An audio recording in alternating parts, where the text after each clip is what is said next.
So we've got our 76 LandCruiser here. We put it out there on social media, on Facebook, Instagram and Reddit. We've got those questions, we've got the truck, we're about to get stuck into it. We're going to go through what we use, where we use it, and take this thing to the next level. So let's get stuck into it.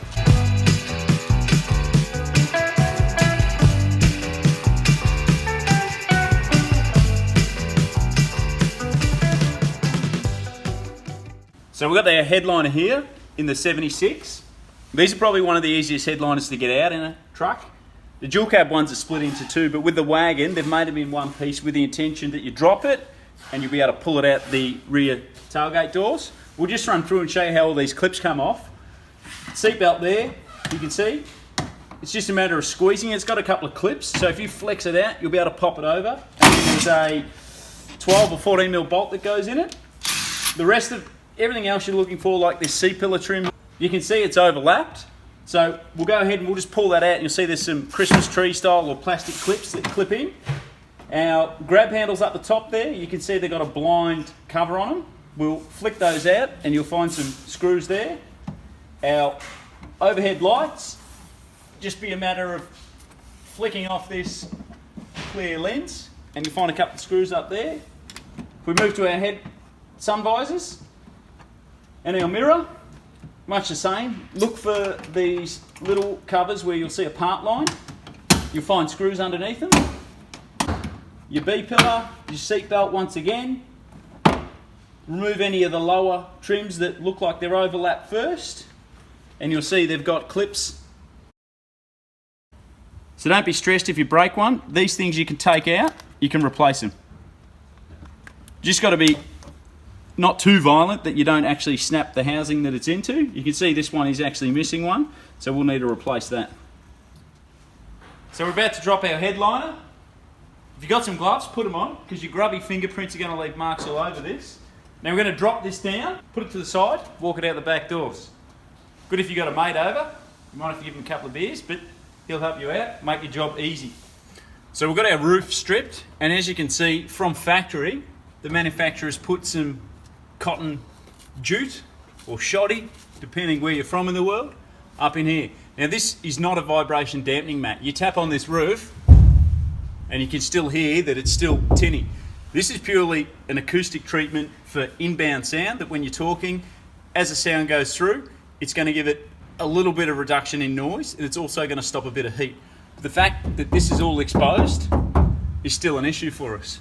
So we're going to take this down and we're going to use a vibration dampening mat, which is going to take that pebble in the pond effect out of the sheet metal, and then we're going to skin 100% of the roof with our 6mm closed cell foam that'll help reduce radiant heat come through the roof panel, and also inbound sound, whether you're talking or playing music and those sound waves are going straight up, they're not hitting a rigid bit of steel and then refracting down, they'll be cushioned by the foam that we put up there. So one of the questions we had is, can I just use a foam on the roof instead of the deadener? Look, you can, but a foam's not going to take out that pebble in the pond effect, much like when we tap on this. Picture this, I guess it's similar to a foam, in a sense that we tap on it, it still has that pebble in the pond effect. That's what we're trying to get rid of. So if you use the foam, you won't get rid of that. So we'll start removing this.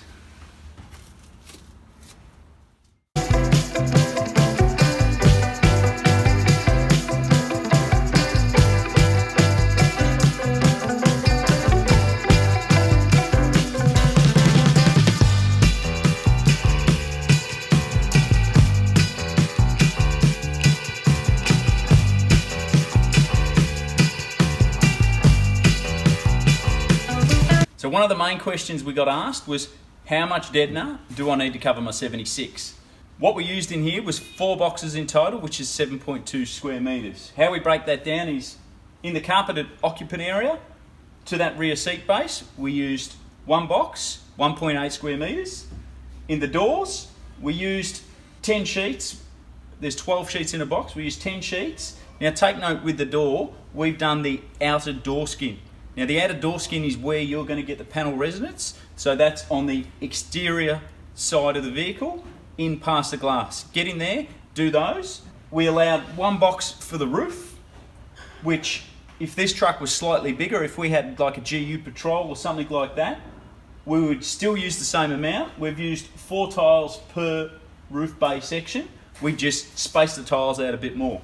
There's no need to come right out to the edge. You can see we've left like a 50mm gap where the roof skin is stuck to the header beam, but in that area you're not achieving anything by covering it 100%. Nearly 3 boxes to do the front doors, the roof, the front area. That 4th final box has allowed us to do the rear arches, these rear quarter skins, inside the rear doors, and it's also gave us a couple of spare tiles here where we've found that it was pretty light on from factory, so we've gone in and placed it in those key areas. Another question on social media was, how does a paint coating compare to the peel and stick dampening mats? Now there's 2 products there. Here's a true sound control product, which is a paint-on sound deadener. Now, you need to be careful with what's marketed towards you. You'll go into your local paint shop and you'll find bitumen-based coatings that don't really dry hard and they're quite waxy. One of the things to look for is specific gravity. Something that weighs 1.5 to 1, that's heavier than 1 to 1, is going to add mass to the panel. So with our dampening sheets, they're adding mass to the panel, the same as what a heavyweight paint is. Now the question is not so much what one's better, but what suits your application. In this vehicle of a truck that's fairly new, you're not going to get in here and throw paint around. But if you had something that had undergone restoration and you needed to put a paint coating on it, you've got the advantage there to seal it up with a functional paint as well as something that's going to work to inhibit against rust and corrosion. So what's more practical? There's a bit of an argument there where you could say, okay, a dampening product on a 1-to-1 as far as a peel and stick looks to outperform it. However, with a paint coating, you've got the ability to paint up everywhere. So you can get in areas that you traditionally couldn't get to with a peel and stick dampening mat.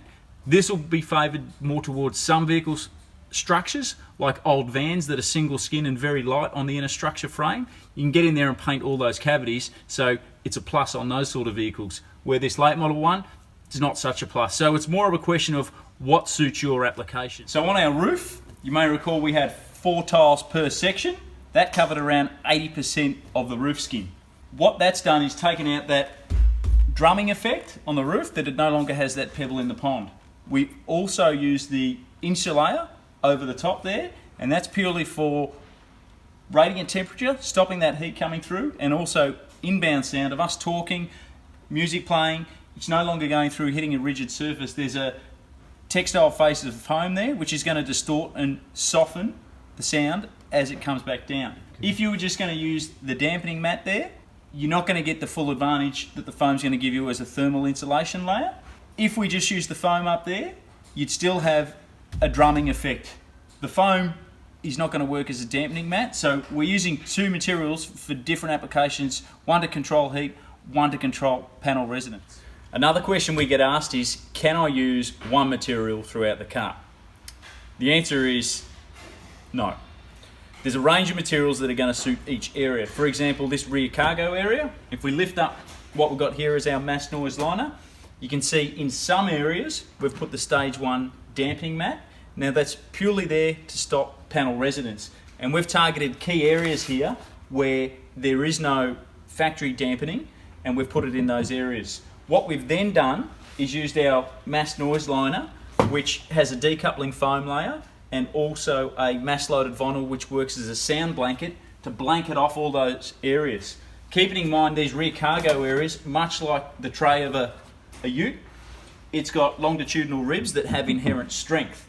So the panel vibration in that area is less than what you'd experience, say, up the front around the transmission tunnel. So therefore, it's easier for us to use a blanket and blanket out that whole rear cargo area. This material also we'll use as a firewall blanket. Not in this vehicle because it's already built, all the HVAC systems in it, but if you had a car that's stripped out, you'd use your stage 1 as a vibration dampening sheet on the firewall, and then cut this blanket from rocker to rocker, cut all your openings for your steering column, your heater control, put it in, then load everything on top of it. So how much of the mass noise liner did we use as a stage 2 product? Look, generically, a vehicle of this size that fits 4 occupants, being a medium to large size car, up to the rear seat cushion, you'll use around 3.3 square meters. We do our boxes in a 1.8 square metre kit, which allows us to do the front half of the car, and then the additional 1.8, which takes us to 3.6, which is slightly bigger than how other people produce it, gets us up to usually the rear part of the boot, or in line with the rear axle here.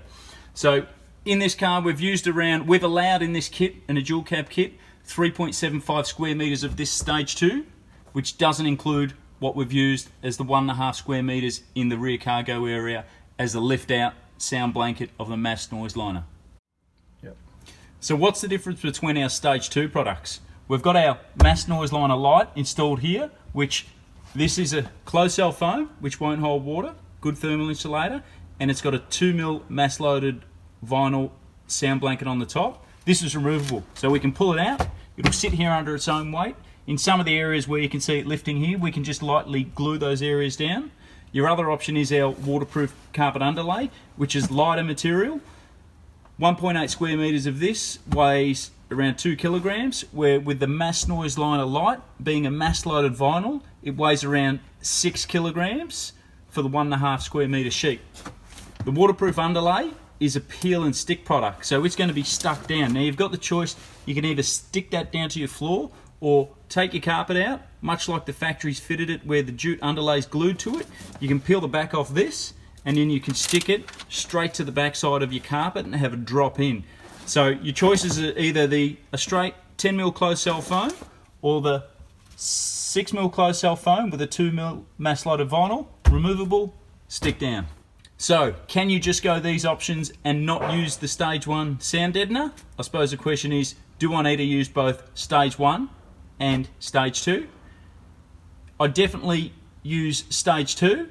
If you don't want to use stage 1, you definitely need a carpet underlay. So think of the stage 2 products purely as a carpet underlay, which you're going to set up your carpet so it has a bit of cush underneath, but they're also going to separate the contact between the carpet and the sheet metal.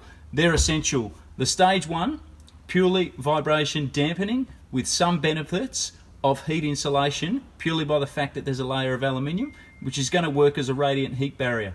If you just put the stage 1 down on the floor, heat's going to go through, hit the aluminium, your carpet's directly in contact with it, conduct right through. So think of the foam layers that we use as our underlay as decoupling layers. They're going to separate the contact where you're not going to get that heat transfer straight through the carpet.